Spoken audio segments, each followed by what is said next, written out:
Welcome, guys, to another episode of the Harbor Podcast. Taking this off for now. My name is the Kino Cowboy. I'm here with my friend Scott, my good pal, my hombre. Speaking of hombres, we're talking about In the Heights, Lin Manuel Miranda's big written picture spectacle, which I knew nothing about. It's the musical that put him on the map. Which I had no idea until Justin explained it to me, my good pal Justin, who is into this more than I am. Everyone's seen Hamilton except for me, but that's because I felt kind of like the ship had sailed, but everyone's convinced me to still give it a shot because it's, more Obama classic, era. man. It's like, dude, that's like saying Singing in the Rain ship has sailed. I know, but it's just like culturally, it's like Obama era, like looking towards the future brightly, and then everything went to shit. So I don't know. But that's what makes it interesting, though. Okay. That's one thing that makes it's you can look backwards at the optimism of the Obama era, and then and see the naivete of it. But we're not here to talk about Hamilton. We're here to talk about In the Heights, which I believe was a 2005 it wasn't on Broadway. It was on Broadway in 2008, but in 2005 is when it debuted. Yeah, so this is a 2000s musical, which kind of makes sense. I feel. So he did this. This was like his first like big major like musical. Yeah. And then when did he do Hamilton? Hamilton he did. When did it release? Like 2015. Yeah, off Broadway 2015. Yeah. Wow. Okay. And then it went on to Broadway 2016. So it exploded pretty fast then. Wow. Okay. He's he's had other work. I mean, he's worked on like, wrote songs on Working. For him. So this is like the American Dad of Lin Manuel Miranda. Okay. Yeah, I guess. Actually, no. I don't know. Anyway, this is maybe the Futurama, but in reverse order. I don't know. Anyway, I knew nothing about this. I like musicals, but the trailer didn't capture me completely. And then I started reading everyone online saying this is the movie of the year. I'm like, well, if it's the movie of the year, I'm going to go see it, And then I've got my friend Justin, who's in like a bubble of like milquetoast liberals who love this kind of stuff. So I was like, okay, let's go. And I had a good time. It was a fun movie. Well, I'm a milquetoast liberal who loves, I don't know. What's a liberal and what's a leftist? Words don't mean anything anymore. I don't fucking know. Give me fucking healthcare. And don't be racist. But the worst, yeah, dude. I guess I have to preface. I don't know. I like to use the word. Latino, right? Oh yeah, I'm totally Latino. Yeah, no. Okay. It's a joke. To those who watching who don't know my ethnicity, I'm Albanian, but I've been called every Mexican Latino slur under the sun because people are racist. But and I forget that like some people hearing me say the word liberal think, oh, he's making fun of liberals. That means he's a conservative. Yeah, no. Bullshit. I virtue signal real quick. So this is about Washington Heights, which is a barrio or a neighborhood in northwest side of Manhattan. I think it's Manhattan, mostly Latino, especially Dominican neighborhood in Upper Manhattan, and this follows about 3 days, I think, in the life of Usnavi. It's like 6 days. Yeah, it's like a week. Yeah, I don't know. We'll call it a week. Okay. This is very, I think, compared to Hamilton. The Hamilton comparisons are like, they're unavoidable. This is much more of a traditional musical. It's because it's not about the Secretary of the Treasury, which is an insane pitch, but that's not the point. This is more of a like New York City musical, traditional, but it might be the first ever rap musical, which, it's almost to the point of like, why wasn't this a thing before? I mean, 2005 is earlier than I thought it was. I mean, honestly, it made me think of like, how many other Latino playwrights or musical writers are there, because theater has become so upper class. 100 years ago, it was like the working class sort of thing. You went to vaudeville, you went to the theater. Now it's become that. So it's interesting to see, for me at least, these sort of like lower class depictions, or that has connotations, but you know what I mean, like working class depictions in musical theater like this, which there is a precedent for, of course, like West Side Story or freaking, I don't know, Chimney Sweeps or whatever you had. But the so I think we should go into, what are your general thoughts on this? What were your thoughts going into this, and what were your thoughts coming out of it? General thoughts, and then we can go more probably by the track list. I say. Okay. General thoughts going in. Okay, I've heard good things about Lin Manuel, and I like him on not Son. I like Curb Your Enthusiasm. I literally know nothing. Like, my favorite musicals are pretty, mainstream, like Sound of Music, Mary Poppins, Sweeney Todd, Tenacious D and the Pick of Destiny, all the mainstream stuff. So I was like, hell yeah, I'll give this a shot. Going in. And then my general thoughts coming out of it, it was a fun movie. I liked it. A lot of the songs were cool. Some of the choreography was cool. And I know they trimmed up the stage play to make this movie shorter, but I still felt like it could have been trimmed down like 10 minutes maybe, but that's just me. Yeah, maybe, but it doesn't break the minute. I feel that, because it does feel, I mean, you have an intermission in a play, obviously. Some of the songs were, but here's the thing, I feel I had a more positive. First of all, I like musicals, man. I'm musical. I'm not like a huge, I don't know, maybe it's toxic masculinity and I can't admit my true love for musical theater. I don't know. Maybe it's because I didn't grow up in New York, but no, I love a good musical. I mean, Jesus Christ Superstar is that's in my top 10 movies, period. And that's honestly, as like a musical, this is probably better. Like, honestly, as a musical, I would say Jesus Christ Superstar, the music and the choreography are not its strengths, which is an odd thing to say about a musical. But it's more of the lens. Anyway, but I'm a big musical. I'm a big fan of Hamilton for multiple reasons. I'm certainly critical of it in some regards, but I think the time I saw it in my life, and the time I saw this in my life, I enjoyed it.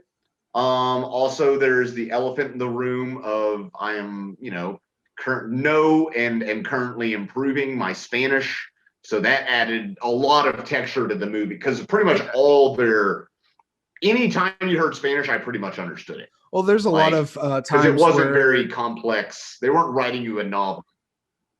Yeah, they speak Spanish. Well, what I'm saying is that there's plenty of times in the movie where they just speak Spanish real quick and there's no subtitles for it. I'm like, okay, whatever.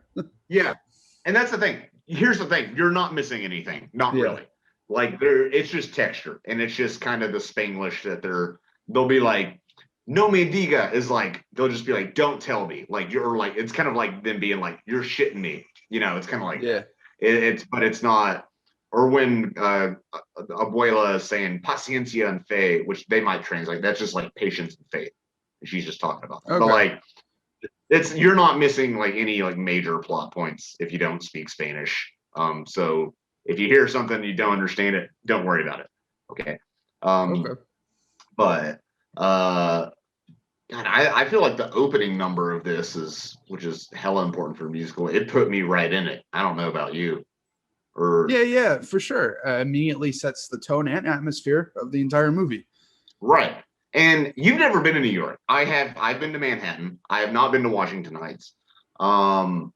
It's New York. It's New York as fuck. Also, New York summers get hot, if you don't know. They get hot. It's weird. Yeah, I know. I've seen Do the Right Thing. I was wondering if no, it's just like the whole city's freaking pavement without much green space. So it's like a giant incubator greenhouse. Me. So it's all the heat. It's not even the heat from the sun. It's the heat from below you that kills you. That's what's weird about it. And then all these people. So it really captures that.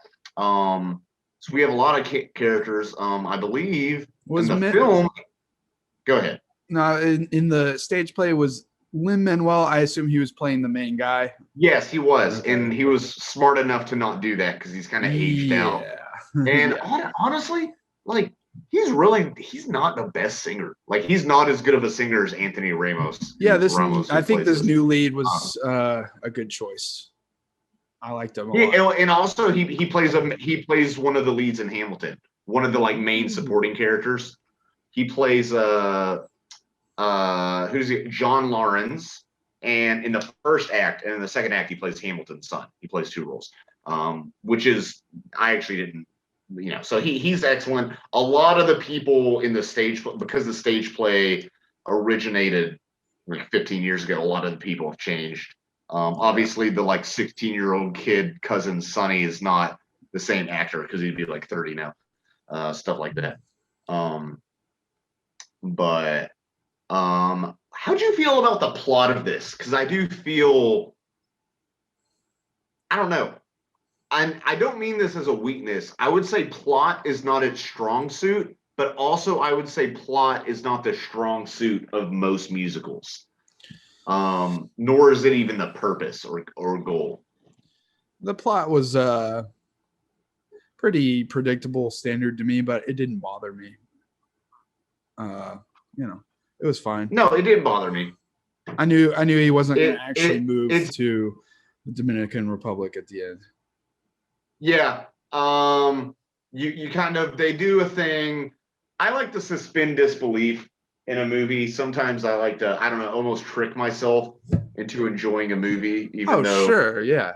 You know what I mean? Like, oh, maybe this is, it's kind of like if you watch Law and Order, you always know the first suspect isn't the guy, but you kind of go along with it because if you would just, I don't know, it's a third of the episode and you want to enjoy it, so you suspend disbelief. It's like, wait a minute, we got 20 minutes left this episode. They can't have caught him yet. But it's kind of like that. Like, so they have him on the beach and he's like so the plot is basically he's trying to get money to go and like back to the Dominican Republic because the grass is always greener on the other side and like make a bar on the beach.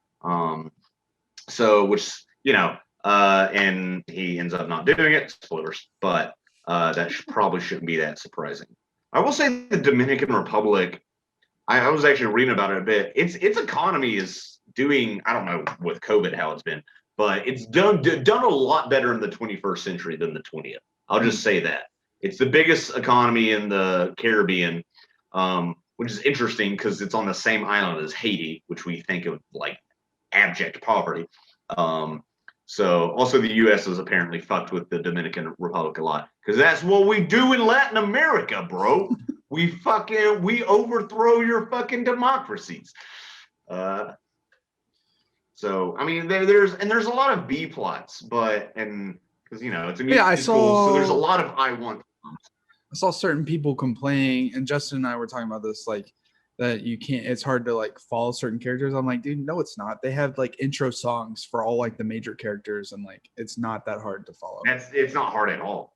At all. Who said that? Film posters. Dude, look, in musicals, I'll educate all of you. And any of you in Disney movies are especially guilty of this, but really any music, you have what's called the I Want song, okay? And that's when then characters introduce, you come up and you introduce their objective, okay? So in the first 5 minutes of the movie, you know that Usnavi, who's the main character, that he's working at a bodega and he wants to open up a bar in the Dominican Republic. In the next song, you know that what's her name? The college chick is like having trouble in college and ended up dropping out and feels like ashamed coming back. Nina is her name. So like you get all of that, in which is one reason musicals I think are so accessible because it's like, this is what I want. These are my goals. Here is the plot. I am this character. Yeah. Which is cool with me. Which is, again, that simplicity is a strength, I think, in musicals. and musical structure, because like you don't want a convoluted plot. No, Like, why this would movie's you? already almost 2.5 hours. Like, you Yeah, don't like need to. it's sort of, this is gonna sound like a weird comparison, but it's like people who complain about Fury Road having a simple plot. Hold on. It's like the reason the plot is simple because it doesn't distract you. Like this is more focused on character and theme. And if you have like a very plot heavy thing, I mean, hell, let's go with something that's almost purely plot that we already mentioned, SVU. I mean, is SVU really known for like complex character or thematic exploration or anything like that? It's just this drip feed of plot. So the simplicity is the strength. I know we kind of got off on just random like musical theater plot structure tangents, but that's what it's all about.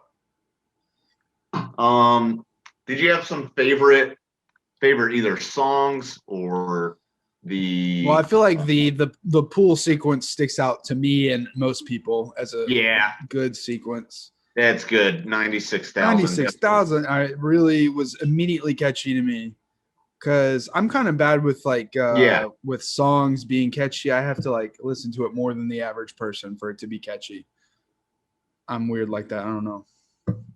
I think I'm the same way. Honestly, I listened to the first 30 minutes. I was of this movie like before this podcast, and I already downloaded the soundtrack, so I can listen to it on my way to work or whatever tomorrow. But I would say this wasn't, not all of the songs were necessarily as catchy as the others, but most of them seem like they served a purpose. They had their place for sure. Yeah, there's like, a lot of the Piragua guy, but that was catchy enough. And when they're singing about 96,000, I'm thinking about how like certain people watching this cannot, like rich folks, like they're like, really 96,000 is gonna change your entire life. Yes, I like that's a beautiful kind of like thing to me. Right. Even though, first of all, you have to remember this came out in 2005. And even then, though, in New York, 96,000 is not a shitload of money. It's really not, but it is still a life-changing amount of money. Yeah. I mean, it won't make you rich, but even just like, oh, I don't have my debt anymore. I can live without debt. Like I have credit. I have a credit line, because that's a big thing. This movie is that one of the main characters, the very attractive Melissa Barrera playing Vanessa. I got a crush on her. Like I've never seen a woman who's like, I found her eyebrows so attractive. It's weird. I don't know. But like that's one of the things, and that you see a lot as like I've worked with just in different with like I guess low income poor people. I don't know why I'm saying low income and being euphemistic. I worked with poor people before, and one of the big problems is like you don't build credit. You don't have a credit history, and that's a big thing here as part of the economic malaise of that, because they deal with gentrification and all this stuff, which I mean I'm sure in 2021 it's way more gentrified than it was in 2005, 2008. They even have a line, it's going to be nobody but rich people and hipsters, which like probably is now. I don't know. We'll see what post-COVID New York is like. Yeah. But yeah, like she's trying to get an apartment and she doesn't have a credit history, even though she can pay for it, which is terrible. And it's part of this like economic racism that's, I don't know, rampant. Yeah. And then not so subtle scene where like those two white people that come up and like immediately get approved for the apartment while she's trying to like talk her way into it. And they're like smiling really big, like, oh yes, I'm so white. I'm like, yeah, that's how it is though. It's not subtle, but it's very real. Here's the thing. It doesn't feel ham-fisted just because it's so matter-of-factly true. Yeah. Because that's what would happen and what does happen.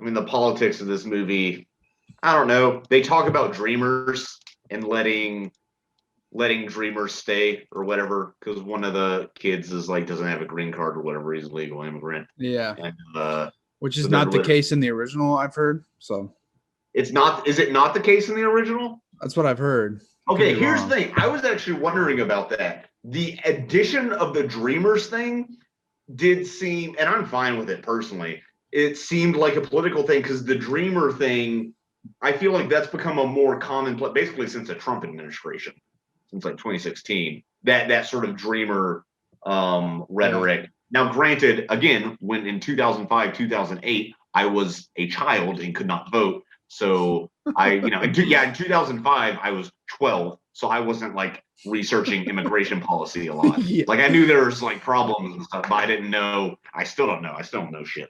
That's my problem. That's my problem with talking about politics. I admit that I don't know shit, and most people just fucking make up whatever they want and then like Google their confirmation biases. Also, in the musical, you learn about about the what's it called, the lottery ticket. You know about that pretty much the whole movie or the whole musical. It's kind of weird. Yeah, in the musical. Yeah. And like that he wins the lottery the whole musical. That she did. Yeah. Oh, that she did, and then she died. Oh, well, that kind of works. You don't figure it out until the very end. Because you don't figure it out until the very end here. Well, that's something I wanted to ask you, and you kind of already answered. How do you feel the frame narrative of him like being on the beach in the Dominican Republic, quote unquote, talking to his kids? Very cute child actors, by the way. Yeah. But like cute as shit. But did you feel like that added to the movie or like detracted from it? I think it's a good framework. It's like a classic kind of like framework. You're telling kids a story. Like, I don't know. It works for me. I just had a feeling it wasn't really the Dominican Republic. And then I was right. How do you feel about they had like 3 days till the blackout, 2 days till the blackout? I mean, I don't really know why that was significant. I mean, I guess because that's the main part of the movie, I guess, it's the blackout when she dies and all that. It's fine. Having a frame of reference. I don't know if it was necessary. They could have just had the blackout. And then another thing in the musical, there's like looting and riots in the blackout in the original version, and they light the fireworks to like kind of ward that off. It's like more intense, and I feel like they kind of wussed out of it a little bit in the movie. Yeah, probably. By not but whatever. Dude, movies don't have fucking guts anymore. I know. Just because of like, I guess, recent political climate, but like still, I think that would make it stronger. But it would. I mean, here's the thing: they would make it more. This is such a celebration of immigrants. It does feel like they could maybe be afraid of like portraying anything in a negative light. I guess like, to be fuel. I guess that's potentially. It's kind of this is pretty Disney feeling musically and tone wise. It is tone wise. I think it's just. I mean, I think American cinema in general kind of feels Disneyfied. It just does. No, it fucking does. It's a fucking problem. It's a lot of it feels fucking Disneyfied tonally now. And that's fine. I'm fine that this is like it's not a gritty New York musical. I don't need to see a fucking like homeless guy shooting up heroin in the alley. Oh yeah, I know. in the middle of this movie, but I do understand what you're saying of. But also, it's a musical. Most musicals have happy endings. How many? I don't know. Sweeney Todd doesn't. Sweeney Todd doesn't. Phantom of the Opera is kind of that whole movie is just weird and rapey, honestly. I don't know, but your average musical usually has some sort of a happy ending, right? What was your favorite musical moment or song? Dude, I don't know. I really like the opening number just because that like took me into it. Yeah. I think musically it wasn't the most interesting. I don't think musically there was one that just like straight stood out. The 96,000 with the lot, from a set piece perspective, that was that was included heavily in the trailer. I noticed, which I really think even though it was very simple, Paciencia y Fe, which was the abuela on the train singing about her experience in immigrant and basically dude, that one was fantastic to me. That was very well done. I knew immediately when she lied down and she was like looking out towards them. I knew thematically what was about to happen. So when she was going through that in her mind, that song, it was very emotional to me. I was more involved than I thought I would be emotionally. So right, it was very emotional. It's real. It's feels like a composite of everybody's abuela, I guess, who immigrates to the United States. And I also really liked Carnaval del Barrio, where they have all the banderas that are singing about the flags and stuff.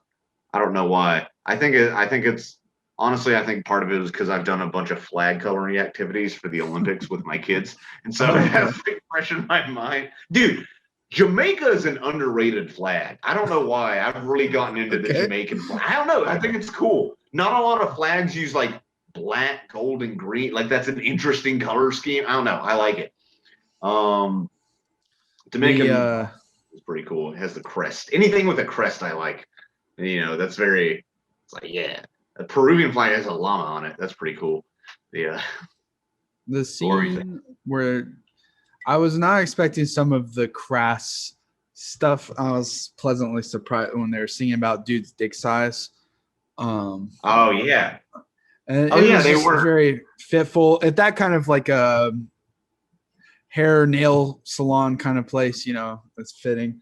Also, I can't help but, like every single person on screen is like very attractive. And I'm like, wow. It's a musical. They're good looking. And especially that lady from Orange is the New Black. Sheesh. Dude, which one is that? I can't remember her name. I mean, we have what her name is? It Stephanie Beatrice? Is that her name? Yeah, who's from Brooklyn Nine-Nine. She plays Detective Rosa Diaz, and she's one of the hair salons. She doesn't have a huge role. More importantly, we got fucking Jimmy Smits Bail Organa as a major role in this movie, and we haven't even brought him up yet. We have Princess Leia's dad in this movie. He's kind of hammy. I don't care. I like it. Was fine. It was a musical. I'm not too fucked up about it. It was just a little. What do you mean he was hammy? He's a prequel actor. Of course he's hammy. Yeah, well, this ain't no Star Wars. I found it kind of interesting and fitting. This was directed by John M. Chu, who's the same director as Crazy Rich Asians. I'm looking at proof that if you have a good script, it's likely that you'll make a good movie. Yeah. Like Crazy Rich Asians is boring and fucking lame, but it's nice to look at. I was like, okay, this guy can do the technical basics pretty well. Right. Takes a good script. Here you go. Much better movie than anything he's ever done. Oh, also, I forgot he made the masterpiece Now You See Me Too. So did you really? Yeah. So what am I even talking about? He made Now You See Me Too, which is the greatest movie of all time. I didn't know that. Dude, here's the thing. I like Crazy Rich Asians, but the thing is, I think I liked it because it was a Movie Pass movie. And that's I watched it for like 10 cents. It for free. So it was just like a fun movie I went to see by myself, a romantic comedy. I saw that. That was just a fun day off work where I saw that and Black Klansman in the same day. That's why I like that movie. That's pretty diverse. I'm very progressive, I'm happy that Crazy Rich Asians was a huge, wide release, but I wish it could have been cool. more interesting. Is it the greatest movie? No, but it's fun to look at. And I like Awkwafina in anything. Yeah, she's good. She's great in The Farewell. Anyway, this has nothing to do with In the Heights. I need to see that movie. Yeah, The Farewell's good. Anyway, we're talking about In the Heights. In the Heights. We've been saying that the whole time, even before we started singing this. I have that, and Piraguas. There's a couple. Lin Manuel took me out of the movie, but that's okay. he does take you out of the movie. Just Mainly being him. because I've only seen him in Curb Your Enthusiasm. So you just imagine. I'm just like, oh yeah, this guy is. It's not really jerk off, but like it's a little like just. It's fan like, service. It's Lin Manuel. Yeah. It is. It is a bit. It is interesting. I feel like if I was a director, I wouldn't want to act in my own movie. Then I couldn't. I mean, he didn't direct this movie, but I'm saying like for a play, and it's like. I wouldn't want to. Being that involved in the movie, it's like I don't want to be in this. Jesus. Yeah, because you can't. But here's the thing: then you get 2 paychecks. That's the thing. I mean, there was the ice cream truck guy was the guy who plays George Washington in Hamilton, and there's also a Hamilton reference when Bail Organa is on the phone, and there's like music from Hamilton playing on the wait line while he's calling Stanford. Really? Like, oh, yeah, it's pretty blatant if you've seen the movie. Like it's one of the more. I think it's the King George motif, which there's like 3 songs with that motif. So it's pretty. And King George, kind of an important character in the Revolutionary War. I mean, the kind of big part. Jing Corge. I like the kid, the kid he looks after. Sonny, his cousin? Yeah. Dude, he's a great kid actor. Yeah, I think he did a good job. He's like 16. The scene with his dad hit me in the fucking chest. What with his dad just being like a loser? Yeah. It's like drinking beers. That shit was like real as fuck. I was like, okay. Dude, I was, man, I was, and I don't want to go into this, but I was talking to you before the podcast. Like, I know 100 kids. Justin. What's up? Surprise cameo from your boy Justin Murdoch. Yeah, we're like 80% done with this podcast. Yeah, he just wants to give his little take on it, real quick. Justin, you're engaged to a Latina. Tell us your educated opinion on this movie. What's up? I don't know how much that influences my No, it's very important. Oh, okay. It's essential. No, I really loved it. I thought it was like a perfect summertime musical. Definitely, I was really impressed with. I was really so I've listened a lot to the original Broadway cast recordings. I was a big Hamilton fan. Also, like in the kind of beginning days of the pandemic, I was like spending a lot of time like walking and running outside. So I kind of like listened to it on a loop for a while. So I was very familiar with that recording. And sometimes when you're familiar with the OBC recording, it's hard to adjust. But I was extremely pleased with the new actors' takes on things. I thought Anthony Ramos did a wonderful job, in my opinion, even better than Lin himself. I just think he's a more skilled vocalist. I think Lin's an amazing composer, but I think goofy. I mean, Lin Manuel, he can sing better than me, but he's not a Broadway lead, dude. And Lin, I know you're watching this podcast, so yeah, and that's not a slight to Lin at all. It's just a compliment to Anthony Ramos. Lin Manuel, no, I love him. No, but I was really, really impressed. They did make some changes between obviously to adapt it to the big screen, and they cut out a character that I liked and some songs that they cut out. They cut out the mom, the Rosario mom. So there's the dad, the taxi driver owner. What's his name? Oh. Yeah, he was alive in the stage version, and she has like an entire song. There's a lot more character development, and there's this dynamic where the dad's the mean one and the mom's the loving one. But that's not there, which is fine. They had to. It was a long movie. They had to cut some things to make it work. But that I think was kind of sad. But overall, I give it a solid 2 thumbs up. Like, I recognize it has its problems, but I had a really good time watching it. I thought it was really well done. What are its problems? What are its problems? Some people say that it kind of drags on, that which I don't really agree with. And some in the Patrician Film Posting group, which I'm sure avid listeners of this podcast are familiar with. Some commenters were critiquing the choreography as being more more stage friendly than movie friendly. Another criticism that I do not personally agree with. Yeah, go fuck yourself. Also, it's yeah. not that stage friendly. No, Nah. especially like really the, not. All that shit in the pool is stage friendly. That's what I was thinking. Yeah, the pool stuff. Also, that's a lot of that's creative decision, dude. There's so many fucking stupid college hacks on film posting for shit like this. Shout out. I'm not here to call you out. I loved it. I loved it. I thought it was super fun. I thought I did a great job. It made me get back into the musical again. Good. And yeah, what are y'all's takes? I know Kino's take, but Scott. Yeah, I enjoyed it. It's a little too long. I enjoyed it. I enjoyed it a lot. I don't know. I like Hamilton a lot. I hadn't listened to the original broadcast recording, probably because I knew this was coming out. So I was just like, I'll wait for the. That's how I was with Hamilton. I was like, I'll wait until there's something I can watch. Mm-hmm. Mainly because I think I listened to Book of Mormon too much on CD, and then when I saw it, it was like. I already got all the jokes. That's a bit of a different musical, though. That's very I was gonna say that's a very joke-centric kind of thing. But that's how great musical.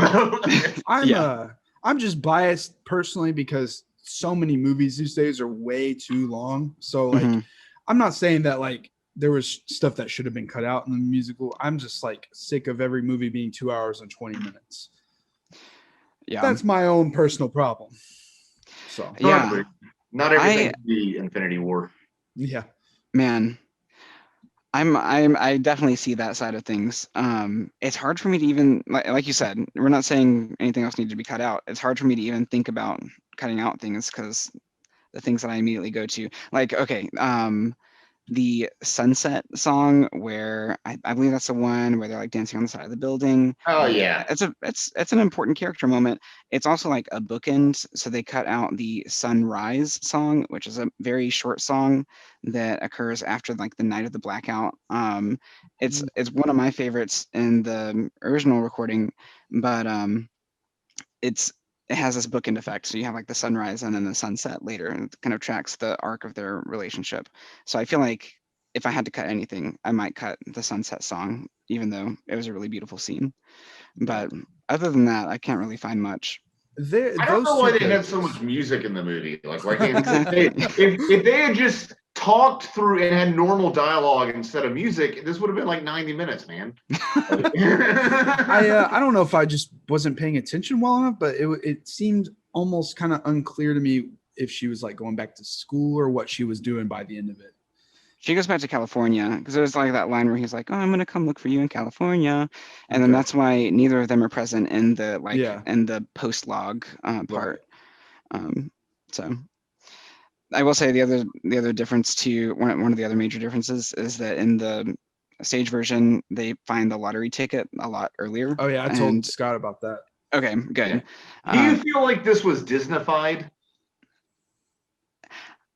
Good question. I think okay. I'm thinking specifically about that plot decision, which does feel Disneyfied. I don't have a major problem with it. I think it still works. I think it like adds like a little bit of extra kind of cutesy tension that the maybe the original tries to account for in other ways. But I think yeah. I mean, it's fine, but like on the whole, also, how did they keep the tension? If he has the lottery ticket, what is the tension? Like how he's going to use it, or what? Yeah, how it's going to be used. The Dreamers and DACA thing, I thought was a good addition to kind of revitalize it for a modern audience, and that's not present in the stage version, as far as I'm aware. Yeah. And then there's also like a lot like the night of the blackout. There is, maybe Adrian already told you about this, but yeah, looting. Yeah, which they chose to take out, which I think is a totally reasonable decision given the circumstances. But it definitely kind of changes the overall tone and style of the tension. Although again, that could have added 6 minutes onto an already long movie. Like yeah, and which doesn't sound a lot, but that's a lot. It is. Yeah. In light of like I don't think I have a problem with Disneyfication though. It's still fun. No, yeah, it's fun, and I'm glad it exists, and I wish more people would gone out to see it instead of watch it on HBO Max. Hey, dude, but, watch this movie. It's like, yeah. It's Also, good. I don't know. People were talking about box office returns, and then it goes straight to streaming. So it's like, yeah, box office is going to be lit. Like, I don't. well, yeah, what do you it's like people are like, wow, Godzilla versus Kong is making a lot of money, even though it's on HBO Max. It's like, yeah, that's the kind of movie you want to see on the big screen. A lot of people are more willing to watch a musical at home, I think, and Right. that's their mistake with HBO Max's deal with Warner Bros. I do think that's a mistake. With, I mean, if you can see this movie in theaters and you're vaccinated, you're probably in the States listening to this. Like, do it. It's worth seeing. It's very colorful, excellent production design from John M. Chu of Crazy Rich Asians. Yeah, it's a beautiful flick. And Go and go see it. I will be interested too in the streaming numbers because many people I know have watched it several times on like either in theaters or several times streaming. So I kind of think you what? How do they count that? I don't know. I know some places like Netflix like never likes to give out their numbers. Only occasionally. So I don't know how transparent HBO is with that. But I would like to know. Yeah, for sure. You know, I will also say, I think I haven't seen the movie more than once, but I have listened to the soundtrack more than once. But there are some like small character things that I do think like come to light upon repeated listening. So I think there's definitely value in revisiting it after a little while. There are also definitely things that I caught in the movie production that I never caught in the just listening to the soundtrack. Okay, which that's that good to know. Because I was thinking about listening to the music now that I've seen the movie. Yeah, it pays off. Good. Alrighty, well, I'm going to jump on out of here, but thanks for having me. Oops. Didn't mean to give that. I did it again. Damn it. Thanks. Okay. Canceled. Cancel it. Sorry, everyone. I didn't mean to do that. Thanks for the cameo, Justin. All right. Talk to you later. Bye. Yeah. Okay. Well, all right. With that, you got anything else to say? I don't know. I don't think I have anything more to add. I think that was a nice bookend. Sure. Yeah. Fun little movie. Go see it if you're vaccinated. Bull on over to the theater. Yeah. Thanks for watching. In the Heights, directed by the Kino Cowboy. Yeah. Directed by Larry David.